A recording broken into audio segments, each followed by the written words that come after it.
গত ৬ আগস্ট থেকে শিক্ষা প্রতিষ্ঠান খোলার জন্য আন্তঃবাহিনী জনসংযোগ পরিদপ্তরের থেকে নির্দেশনা দিলেও এখনও সেভাবে বিদ্যালয়ে উপস্থিতি বাড়েনি শিক্ষার্থীদের।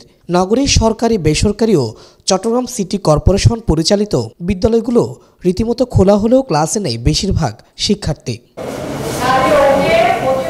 শুধুমাত্র ৫% শিক্ষার্থীদের দেখা মিললেও বাকি ৯৫% শিক্ষার্থী এখনও অনুপস্থিত। ক্লাসগুলোতে দেখা যায় ৮ থেকে ১০ জন শিক্ষার্থী উপস্থিত আছেন। মর্নিং শিফটে কিছু উপস্থিতি থাকলেও ডে শিফটে উপস্থিতি আরও কমে আসে। আসে না জানি না, কিন্তু তারা হয়তো কোনো প্রবলেমে আটকে আছে বা তাদের কোনো একটা মনের মধ্যে ভয় আছে, সেজন্য হয়তো আসেনি। গতকালের চেয়ে এর আগের দিন অনেক কম এসেছিল, কিন্তু এর আগের তুলনায় পরশুর তুলনায় গতকাল অনেক বেশি এসেছিল। হয়তো আজও বেশি আসবে, বৃদ্ধি পাবে আস্তে আস্তে। আজকে এরকম একটা হয়েছে, কিন্তু আগে ঢিলা ঢালার মতো একটু হইতো। কয়েকজন আসে না, পরিস্থিতি ঠিকঠাক হয় না ওই জন্য।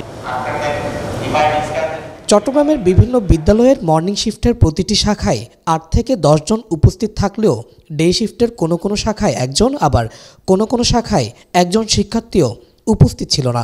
আগে একটু কম ছিল, এখন বেশি হচ্ছে। ছাত্ররা মনে হয় ২-১ দিনের মধ্যে পরিপূর্ণটা হয়ে যেতে পারে। তবে আগামী ২ থেকে ৩ দিনের মধ্যে বিদ্যালয় শিক্ষার্থীদের উপস্থিতি বাড়বে বলে আশা করছেন প্রতিষ্ঠান প্রধানরা। আন্দোলনের প্রক্রিয়ার কারণে শিক্ষার্থীর উপস্থিতি একেবারে নাই বললেও একেবারে ছিল না। গত কয়েকদিন ধরে শিক্ষার্থী ক্রমান্বয়ে গ্র্যাজুয়ালি বৃদ্ধি পাচ্ছে।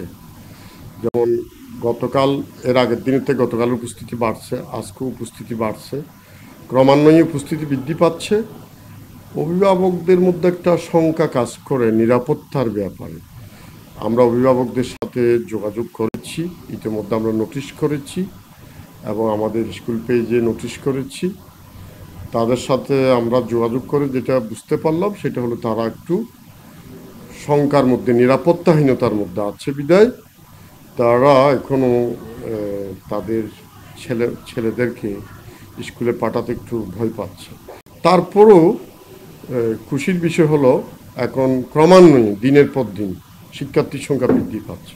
মন্ত্রণালয় যদি এই নির্দেশনাগুলো পরিষ্কার করে আমাদের কাছে, তাহলে আমরা এই নির্দেশনাগুলো যদি পরিষ্কারভাবে অভিভাবক এবং শিক্ষার্থীর মাঝে যদি পৌঁছাতে পারি এবং তারা যদি নিরাপত্তাহীনতার রেশটা যদি কেটে যায়, তাহলে আমার মনে হয় উপস্থিতি বাড়বে, ইনশাআল্লাহ স্বাভাবিক হয়ে যাবে সব কিছু। Sajjad Hussain, media express, Chittagong.